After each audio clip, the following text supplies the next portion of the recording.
Welcome to Babonga's channel. Meet Bynx. Bynx is my first attempt at making a ball-jointed polymer clay doll. It's far from perfect, but I enjoyed trying.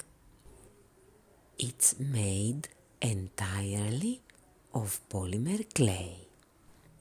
It has a wide range of movement and all the parts are put together and held with elastic cord.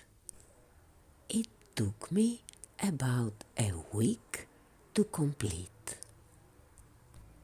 As for her clothes, I made them from scrap pieces of fabric, such as old hairbands and face masks, even old fake fur gloves and pompons, and some glittering gold buttons.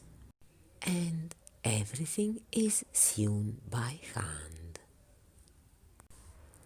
And so Bynx came into being, the first doll I've ever made, and in fact the first doll I've ever had.